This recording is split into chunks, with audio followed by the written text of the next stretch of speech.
Hello friends, welcome to Good Schools. In this video, we are going to derive formula for volume of cone using integration. We all have used this formula, volume of cone, which is 1 upon 3 pi r square many times. So today let us derive this using integration, and before beginning with this, let me explain you some part of cylinder. Few of us must be knowing how to derive volume of cylinder. It's very simple. A given cylinder, base is given and you need to extrude that height. And base multiplied by height will give you volume. Right? Okay, same thing. I have drawn a cylinder over here. This is the radius and this is the total height. Now, look at it carefully. Radius is not changing. Right? Radius at this portion is r. Same here, same here, same here, and at last also will be same. Right? So base is uniform. So we can say it's pi r square is the volume of this base, and this base is still height h. Okay, so we'll multiply by h, and this is formula for volume of cylinder. Very simple. But if we apply similar concept over here, look at this is the radius r, and every time the radius is changing. Let me write it as r, small r, because radius is varying, right? Small r every time. This bigger, this will get smaller, until this point it will tend to 0, right?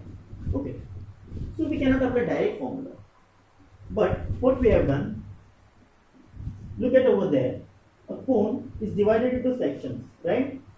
Given cone is divided into slices, and we have to find volume of individual slice. Same thing I have drawn it over here. A cone, I have given a slices, this is total height, this is total radius, maximum radius or maximum height, right? Okay, and this is small portion delta h. This will be similar to delta h. Okay, and this from here to here it's r. So let me write formula for only this part. Okay, this part. A cylinder. So given, let me write it over here. This is a small cylinder. Its height is delta h. Its radius is r. Can we write a formula for this? Very simple formula, right? What will write? Volume will be equal to pi r square h, which is delta h, a small thing. Now we'll integrate. Since this volume is very small, let me write it as dv. Okay, because it's a very small volume, like height, how we wrote delta h, small height.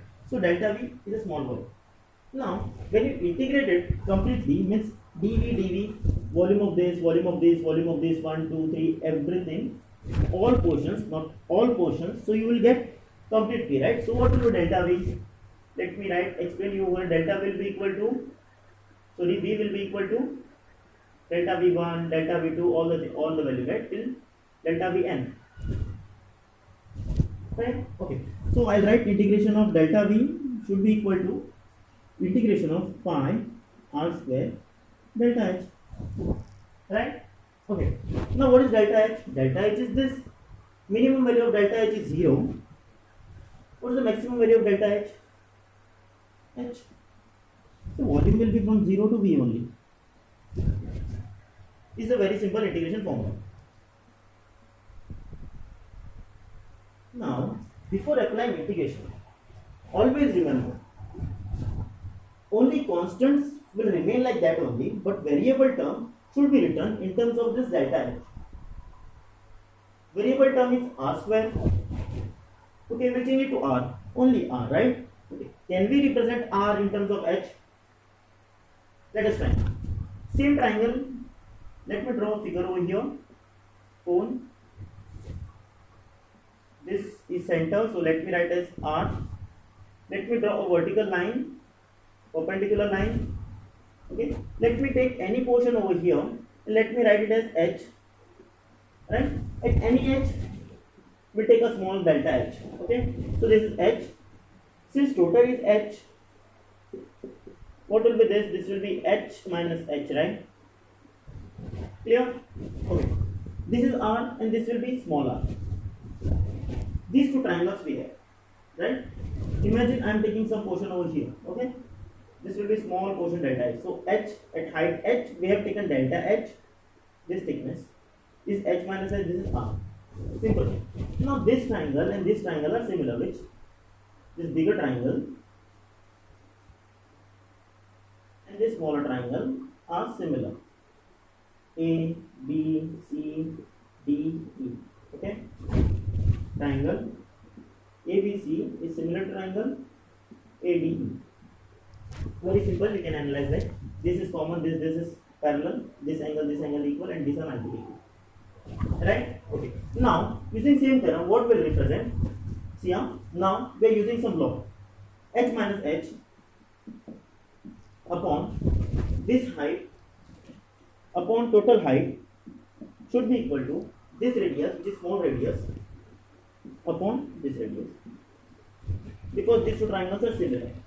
Now we'll represent r in terms of this nicely. Okay, r h minus h upon h will be equal to r, right? Let me write r over here. So we'll get r. Let me solve this. This will become 1 h minus h. This is 1.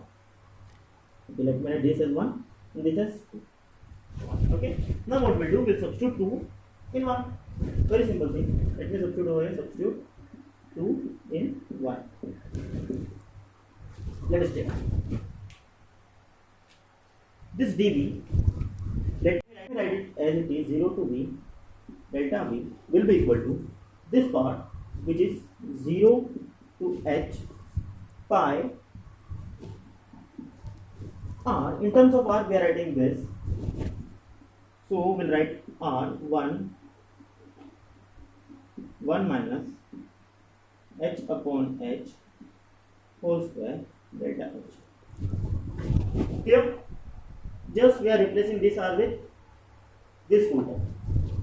Now we'll get 0 to v delta v will be equal to, okay, this pi we can take outside. This r, what is remaining, this r is actually constant because it's the maximum value. It is not variable. So this r will square out.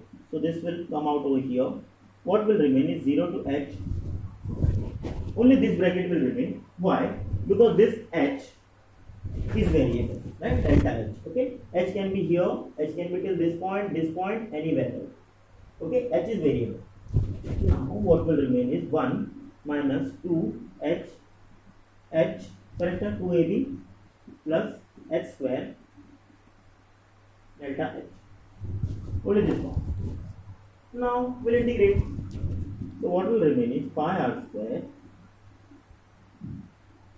Integration of 1 is h, because we are deriving integrating in terms of h. This will be 2. This is h square upon 2, and this h will remain as it is. Similarly, this will become h cube upon 3 multiplied by this h square will remain as it is.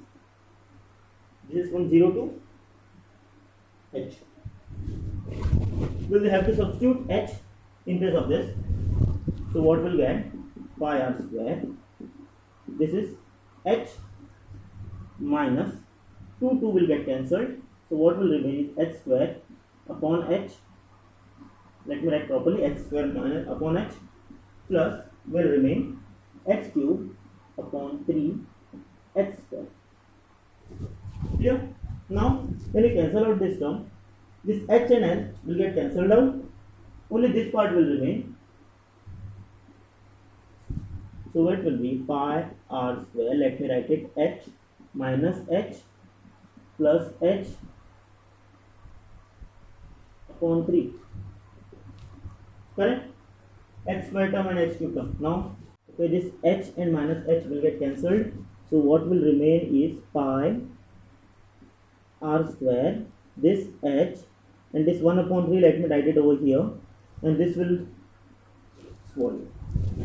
Okay, because this delta integral already went like so. Let me write it over here. This is volume v, and this is the volume of 1 upon 3 pi r square, right? Okay, Done. So what we did, we considered small portion, we integrated that term. For example, we considered small portion of cylinder, small cylinder, then we wrote R in terms of variable term which is H. We integrated that from 0 to H to get the volume, and we get the volume. Okay, and the volume will be same, volume is 1 upon 3 pi r square. Done. So hope you all understood this concept. Very interesting thing. Thank you so much for watching our video. Do like, share, subscribe to our channel. Don't forget to share this video with your friends, families and relatives. And you can always ask us questions related to maths and physics. One more thing, don't forget to subscribe our channel. If you're watching my video on YouTube, do subscribe. On Facebook or Instagram. On Facebook, link is on above. On Instagram, do check my bio. Share my videos with your friends and family. Need all your support. Thank you so much for giving a lot of subscribers. Thank you so much and see you in next video.